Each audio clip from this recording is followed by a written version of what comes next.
Assalamualaikum warahmatullahi wabarakatuh.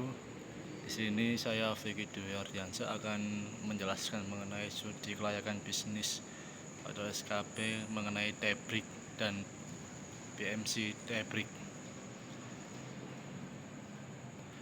Ini adalah BMC dari Tebrik. Yang pertama ada Kai Partners, supplier di berkualitas, distributor kemasan dan peralatan, franchise. 4. Penyedia jasa delivery. Kemudian ada key activities. Yang pertama pembuatan minuman teh, kedua pengembangan menu dan variasi rasa, 3 memperluas usaha dengan membuka outlet baru. Kemudian ada key resource. Yang pertama peralatan pembuatan minuman teh, kemudian pemasok bahan baku, dan yang ketiga adalah gerai dan outlet yang strategis. Kemudian ada value proposition. Yang pertama minuman teh yang berkualitas dengan berbagai variasi. Yang kedua sesuai suasana gerai yang nyaman. Yang ketiga adalah layanan yang cepat dan nyaman. Kemudian ada customer relationship. Yang pertama program loyalitas pelanggan.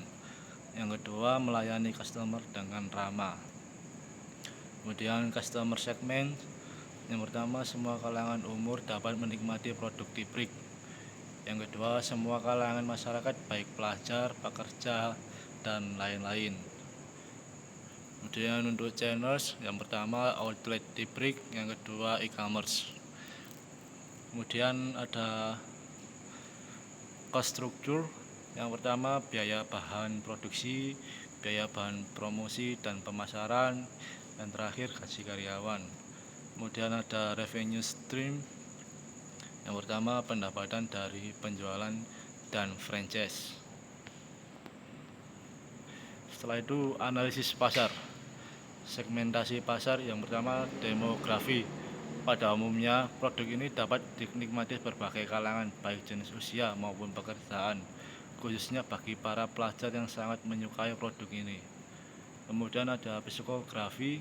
Biasanya produk ini digemari oleh masyarakat yang mencari kenyamanan, relaksi, dan sosialisasi singkat selama jam istirahat. Perilaku orang-orang yang menikmati produk ini biasanya menginginkan minuman teh dengan rasa yang enak dan harga yang terjangkau. Permintaan pasar, minuman siap saji semakin populer, terutama yang praktis dan bergizi.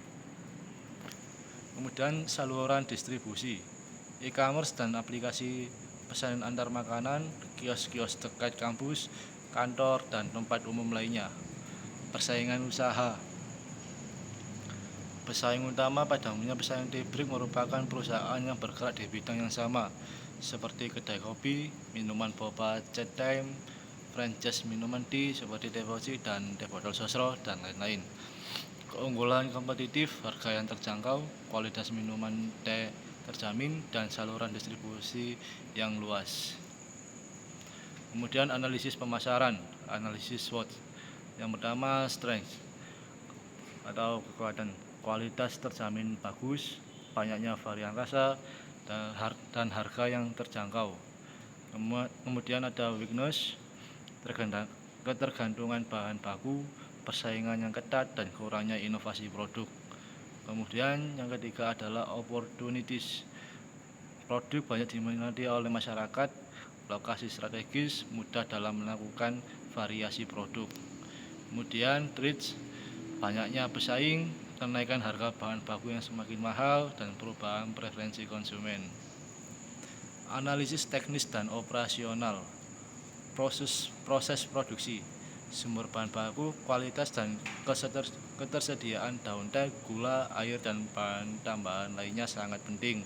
Standarisasi kualitas, menetapkan standar kualitas yang jelas untuk setiap tahap produksi guna memastikan produk akhir memiliki rasa dan kualitas yang konsisten. Kemudian peralatan produksi. Peralatan yang digunakan harus sesuai dengan kapasitas produksi dan memenuhi standar keamanan pangan. Manajemen sumber daya, tenaga kerja, rekrut tenaga kerja yang terampil dan memberikan pelatihan yang memadai. Peralatan, jaga agar peralatan produksi dan distribusi selalu dalam kondisi baik. Kemudian bahan baku, kelola persediaan bahan baku dengan baik untuk menghindari kekurangan atau kelebihan stok. Analisis manajemen.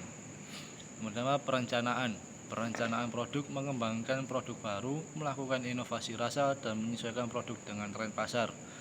Perencanaan pemasaran, menentukan target pasar, strategi promosi, dan saluran distribusi yang efektif.